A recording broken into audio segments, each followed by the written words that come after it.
안녕하세요. 오늘 저희가 함께 좀 자세히 살펴볼 내용은요. 디즈니 플러스의 하반기 계획입니다. 네, 최근에 그 디즈니 플러스 오픈하우스 행사가 있었죠? 맞아요. 거기서 공개된 소식들을 바탕으로 어떤 기대작들이 있는지 그리고 또 많은 분들이 궁금해하시는 그 한 작품 있잖아요. 네네. 그 보료 소식까지 오늘 핵심 정보 중심으로 한번 그 의미를 짚어보겠습니다. 네, 요즘 뭐 스트리밍 서비스들 콘텐츠 경쟁이 워낙 치열하니까요. 특히 한국 콘텐츠에 대한 기대가 크잖아요. 그렇죠. 그래서 디즈니 플러스가 어떤 계획인지 그 속내를 들여다보는 건 좀 흥미로운 것 같아요. 저희가 본 자료들도 딱 그 이야기고요. 자, 그럼 바로 본론으로 한번 들어가 보죠. 디즈니 플러스 하반기 라인업. 정말 이름만 들어도 설레는 작품들 많더라고요. 네, 맞아요. 일단 강동원, 전지현 배우 주연의 부극성. 이것만 해도 벌써 뭐 기대감이 엄청난데 그렇죠. 두 분 조합이라네. 여기에 또 류승룡 배우의 파인, 촌뜨기들, 그리고 현빈, 정우성 배우 조합, 메이드 인 코리아까지 정말 굵직합니다. 네, 그리고 뭐 신혜은, 박서한 배우의 사극 탕류나 지창욱, 도경수 배우의 조각도시 이런 신선한 조합도 있고요. 네, 정말 눈에 띄더라고요.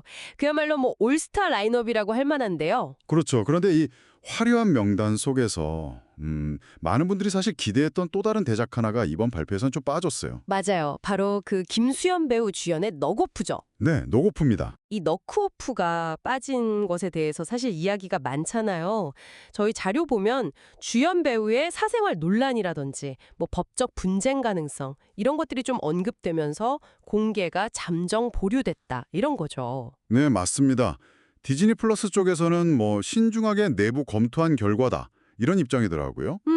근데 여기서 우리가 좀 주목해야 할 부분은 이 결정이 그냥 공개 일정 변경 뭐 이 정도 이상의 의미를 가질 수 있다는 점인 것 같아요. 어떤 의미일까요? 그러니까 K 콘텐츠, 특히 좀 대작들 보면 스타 배우 한 명에게 상당히 의존하는 경향이 있잖아요. 네, 그렇죠. 캐스팅이 중요하니까. 네.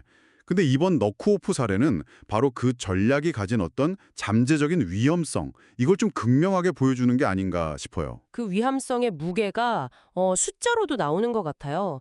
너크오프 제작비가 600억 원, 그리고 주연 배우 출연료만 90억 원에 달한다 이런 얘기가 있더라고요. 네, 600억이면 올해 스트리밍 기대작 중에서도 정말 선에 꽂는 규모죠. 엄청난 거죠. 정확합니다.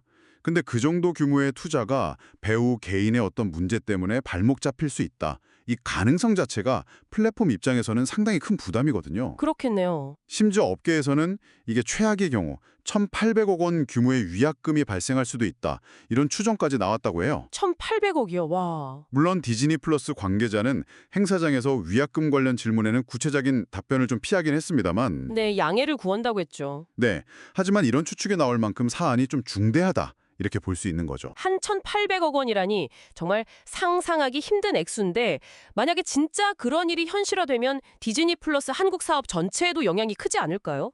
당연히 그렇죠. 그 액수가 진짜냐 아니냐를 떠나서요. 잠재적인 손실 규모가 그 정도로 거론된다는 것 자체가 중요한 겁니다. 이게 단순히 한 작품의 손익 문제를 넘어서 앞으로 대형 프로젝트 투자 결정 방식이나 아니면 스타 배우들과의 계약 관행 자체에 대해서도 좀 근본적인 고민을 안겨줄 수 있는 거죠. 리스크 관리 차원에서요? 네, 맞습니다.